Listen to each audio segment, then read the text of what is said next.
Hello, Broadlander here again. Another short video in my series of collection of my Tilley lamps, and as I said, we'd regress in age as we go. So tonight I'll very briefly talk a little bit about the Tilley X246A. Quite a few differences on this one compared to what you'd seen with the X246B. One, namely the cage. The cage on X246B is a single solid piece, whereas if you look at on the X246A, you'll see there are 4 studs coming out of the tank that the cage screws onto.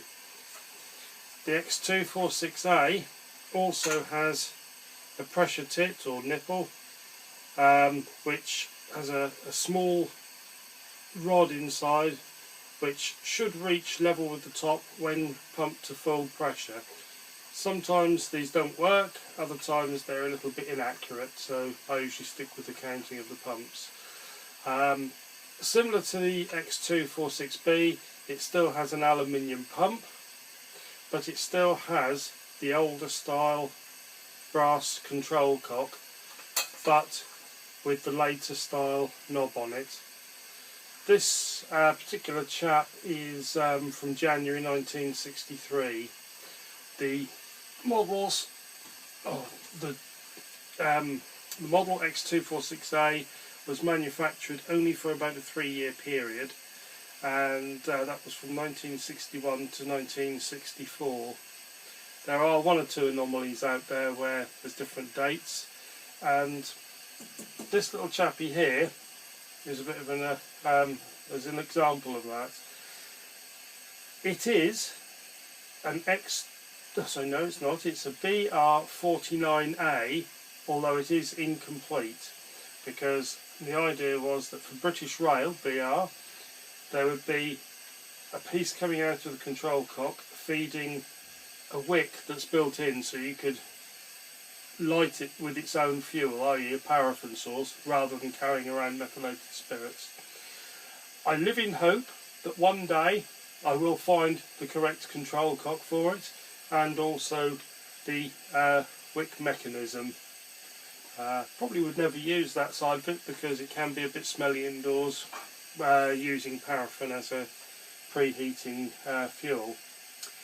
At the moment, this one has got a donor tank on it, because whether it shows on the video or not, the original tank or font has got a very badly dished out base. A symptom of severe over pumping, possibly when it should have been a time to change the vaporizer or change the burner. My intention is at some stage to find a way to desolder, panel beat the base into a standard condition, and then resolder in. And the reason I want to do this is on all X246As, that particular model number is stamped just there where my finger is pointing.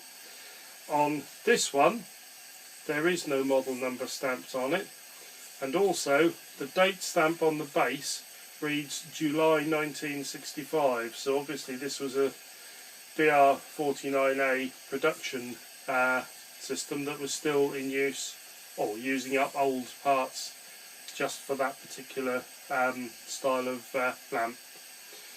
Anyway, as I said, it was going to be a short video today, and I intend it to be. I don't really want to waffle on too much more about these lovely lamps. So hopefully I will see you again very, very soon in my next video, and then I'll start on some of the Guardsman X246s. I'd like to say thank you very, very much for watching. Please feel free to like, subscribe, comment. I will try and answer comments as they come in. And if anyone has any suggestions how best to desolder, panel beat and resolder the base, I really am up for suggestions. Thank you very much. See you again soon. Bye now.